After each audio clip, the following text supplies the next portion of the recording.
নবীজি সাল্লাল্লাহু আলাইহি ওয়াসাল্লাম বলেন, ইন্না ফিল জান্নাতি বাবান ইউকালু লাহুর রায়্যান। জান্নাতের মধ্যে একটা দরজা আছে যেটার নাম হলো রায়্যান। এটা স্পেশাল ভাবে শুধুমাত্র রোজাদারদের জন্য। নবীজি জানায়া দেন, ওই জান্নাতের গেট থেকে ফেরেশতারা ডাকবে, ফাআইনাস সাইমুন, কোথায় রোজাদারেরা, কোথায় রোজাদারেরা? শুধুমাত্র রোজাদারদের জন্য স্পেশালিটি। নবীজি বলেন, এইভাবে জান্নাতের দরজা থেকে রোজাদারদেরকে আহ্বান করা হবে। এইবার যখন রোজাদারেরা ওই জান্নাতের গেট দিয়ে ঢুকে যাবে, দরজা আটকায় দেওয়া হবে, আর কাউকে এই জান্নাতে ঢুকতে দেওয়া হবে না। ওয়া ইন্নামা তুওয়াফাউনা উজুরাকুম ইয়াওমাল কিয়ামা ফামান যুহযিহা আনিন নার ওয়া উদখিলাল জান্নাতা ফাকাদ ফাজ। আল্লাহ রাব্বুল আলামিন বলেন, কিয়ামতের দিন মানুষকে তার দুনিয়ার কর্মের পূর্ণ প্রতিদান দেওয়া হবে। ফামান যুহযিহা আনিন নার, যাকে জাহান্নাম থেকে বাঁচানো হবে, আগুন থেকে বাঁচানো হবে। ওয়া উদখিলাল জান্নাতা ফাকাদ ফাজ, জান্নাতে প্রবেশ করানো হবে, আগুন থেকে বাঁচানো হবে। আল্লাহ তাআলা বলেন, ফাকাদ ফাজ, সে সফল হয়ে যাবে। তার মানে যে জান্নাতি সে সফল, যে জাহান্নামী সে ব্যর্থ। কারণ দুনিয়ার মধ্যে মানুষের আমলের প্রতিদান আল্লাহ তাআলা কিয়ামতের ময়দানে দিবে। দুনিয়ার মধ্যে যারা নেক আমল করবে, ঈমানের সাথে থাকবে, তারা তো জান্নাতি। যারা এগুলোর সাথে নাই তারা জাহান্নামী। আল্লাহ তাআলা ব্যাপক কথাগুলোকে সংক্ষিপ্ত সারে আমাদেরকে জানায় দেন, কারা জাহান্নামী, কাদের আবাসস্থল হবে জাহান্নাম।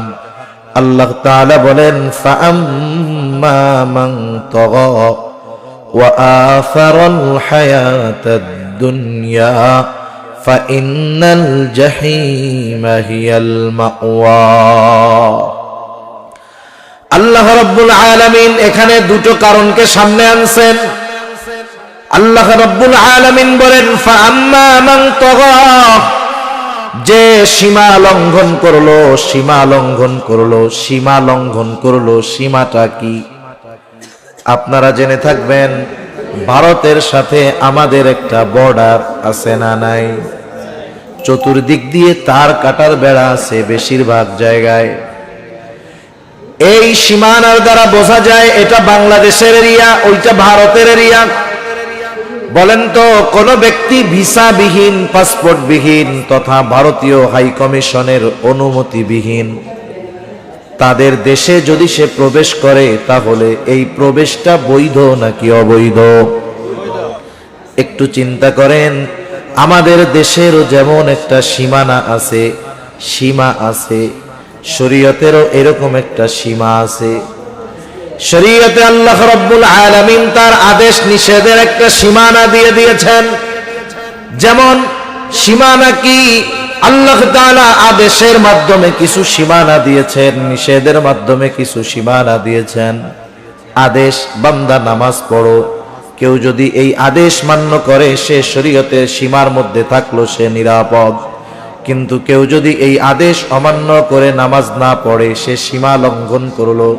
সীমা লঙ্ঘন করলে, যেমন আমরা দেশের সীমানা যদি অন্যায়ভাবে অতিক্রম করি, ভারতীয় বিএসএফ যদি গুলি করে দেয়, ধরে নিয়ে যায়, তাহলে তেমন কিছু বলার থাকে না।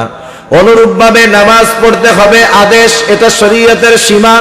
যদি কেউ না পড়ে সে সীমা লঙ্ঘনকারী। আল্লাহ তাআলা বললেন, বান্দা হারাম খায়ও না, হারাম না খাওয়া এটা শরীয়তের সীমা। কেউ যদি খায় তাহলে সীমা লঙ্ঘনকারী।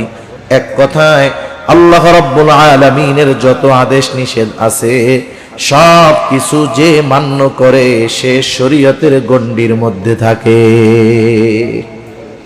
সে সীমা লঙ্ঘনকারী হয় না। সেজন্য আল্লাহ রাব্বুল আলামিন বললেন ফাআম্মা মান তাগা, যে শরীয়তের সীমা লঙ্ঘন করে। এখন অনেকগুলো প্রশ্নের সংক্ষিপ্ত জবাব আল্লাহ রাব্বুল আলামিন দেন। তাহলে মানুষ কেন শরীয়তের সীমা লঙ্ঘন করে তথা আল্লাহ তাআলার আদেশ নিষেধ অমান্য করে?